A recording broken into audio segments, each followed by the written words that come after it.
ඔබ උදේ ඉඳන් රෑ වෙනකන් මහන්සි වෙලා වැඩ කරන්නේ සල්ලි හොයන්න. ඒත් මාසය අන්තිමට බැලුවාම 1 රුපියලක්වත් ඉතුරු නැද්ද?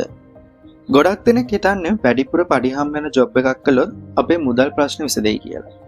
ඒත් ඇත්තටම සිද්ධ වෙන්නේ පඩිය වැඩි වෙද්දී අපේ වියදම් තවත් වැඩි වෙන එක විතරයි.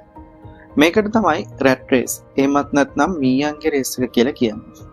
අද අපි කතා කරන්න යන්නේ ලෝක ප්‍රකට මූල්‍ය උපදේශක රොබර්ට් කියෝසාකි විසින් ලියපු මුදල් ගැන අපේ තියෙන සාම්ප්‍රදායික ආකල්පය සම්පූර්ණයෙන්ම වෙනස් කරන්න පුළුවන් රිච් ඩෑඩ් පුවර් ඩෑඩ් පොතේ තියෙන වැදගත්ම පාඩම් ටික ගැනයි. මේ වීඩියෝ එක අවසානයේ වෙනකම් බැලුවොත් ඔයාලට පුළුවන් වෙනවා මූල්‍යමය නිදහස එහෙමත් නැත්නම් ෆයිනෑන්ෂල් ෆ්‍රීඩම් කියන තැනට යන පාර හොයාගන්න. රොබර්ට් කියෝසාකිට පොඩි කාලේ තාත්තා දෙන්නෙක් හිටියා.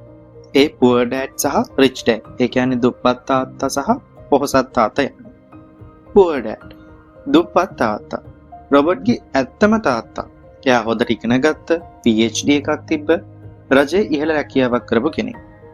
රිච් ඩෑඩ් පොහොසත් තාත්තා. රොබර්ට්ගේ යාළුවා වෙන මයික්ගේ තාත්තා. එයා සාමාන්‍ය පෙළවත් පාස් නැති ඒ තමන්ගේම ව්‍යාපාර කරපු සාර්ථක මිනිහෙක්. මේ තාත්තලා දෙන්නම සල්ලි ගැන හිතුවේ ක්‍රම දෙකකට. දුප්පත් තාත්තා හැමතිස්සෙම කිව්වේ හොඳට ඉගෙනගෙන හොඳ ජොබ් එකක් හොයාගන්න කියලා. පොහොසත් තාත්තා කිව්වේ හොඳට ඉගෙනගෙන තමන්ගේම බිස්නස් එකක් පටන් ගන්න.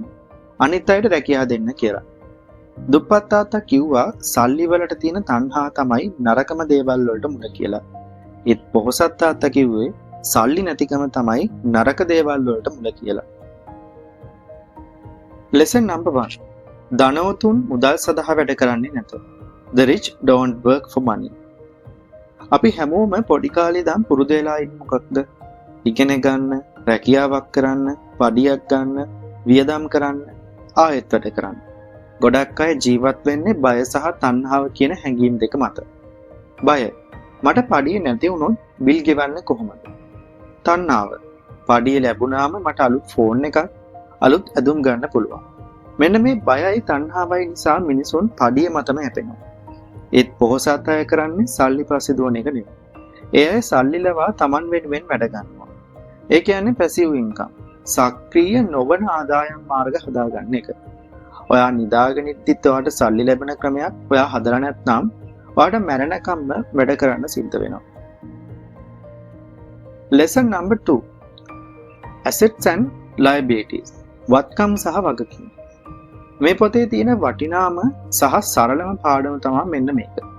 ඔයාට පොහොසත් වෙන්න ඕන නම් ඔයා assets, ඒ කියන්නේ වත්කම් සහ liabilities, වගකීම් අතර වෙනස දැනගන්න ඕන. asset, වත්කම් කියන්නේ මොකක්ද? ඔයාගේ සාක්කුවට සල්ලි දාන ඕනෑම දෙයක් asset එකක්. උදාහරණයක් විදිහට කුලියට දුන්න ගෙයක්, shares, ව්‍යාපාර, royalties වගේ දේවල්. liability, වගකීමක් කියන්නේ මොකක්ද? ඔයාගේ සාක්කුවෙන් සල්ලි එළියට අදින ඕනෑම දෙයක් liability එකක්. උදාහරණ ලීසින් දාලා ගත්ත පෞද්ගලික කාර් එක, ක්‍රෙඩිට් කාඩ් ණය, මාසිකව නඩත්තු කරන්න වෙන අනවශ්‍ය දේවල්. ගොඩක් මැදපන්ති අය හිතනවා තමන් ඉන්න ගෙදර තමන්ගේ ලොකුම ඇසෙට් එක කියලා. ඒත් රොබර්ට් කියන්නේ ඒක එක පැත්තකින් liability එකක් කියලා. මොකද ඒ ගෙදරින් ඔයාගේ සාක්කුවට සල්ලි එන්නේ නැහැ. ලයිට් බිල්, වතුර බිල්, වටිනාකම් බදු නිසා සාක්කුවෙන් සල්ලි එළියට යනවා. පොහොසත් අය කරන්නේ assets වැඩි කරගන්න එක. දුප්පත් සහ මැදපන්ති අය කරන්නේ liabilities, assets කියලා හිතාගෙන මිලදී ගන්න එක. Lesson number 3. තමන්ගේම ව්‍යාපාරයක් කෙරෙහි අවධානය යොමු කරන්න. Mind your own business. ඔයා කරන්නේ ජොබ් එකක් වෙන්න පුළුවන්. ඒකේ කිසිම වැරද්දක් නැහැ. ඒත් ඔයාගේ මුළු ජීවිත කාලයම වෙන කෙනෙක්ගේ බිස්නස් එකක් වෙනුවෙන් මහන්සි වෙන ගමන් ඔයාගේම කියලා දෙයක් කරන්න අමතක කරන්න එපා. රොබර්ට් කියන්නේ ඔයා ජොබ් එක කරන ගමන් part time එකේ ඔයාගේම assets එකතු කරගන්න පටන් ගන්න කියලා.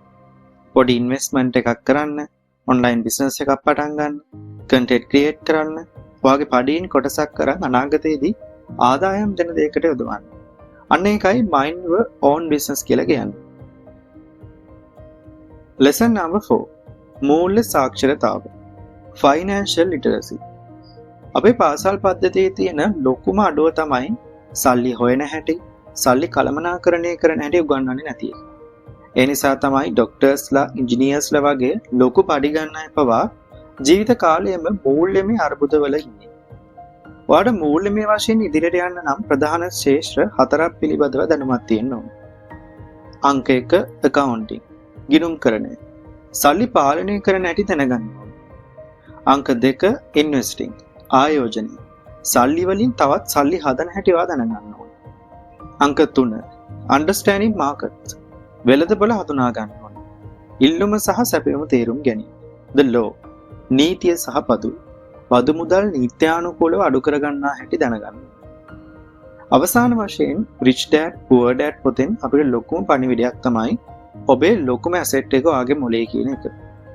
ඒ නිසා වෙන දේවල් වලට වියදම් කරන්න කලින් තමන්ගේ දැනුම වැඩි කරගන්න ආයෝජනය කරන්න. අද ඉඳන් හිතන්න පටන් ගන්න ඔයාගේ ළඟ තියෙන assets මොනවද? liabilities මොනවද? ඔයා සල්ලි වෙනුවෙන් වැඩ කරනවා වෙනුවට සල්ලි ඔයා වෙනුවෙන් වැඩ කරන විදිහ මොකක්ද?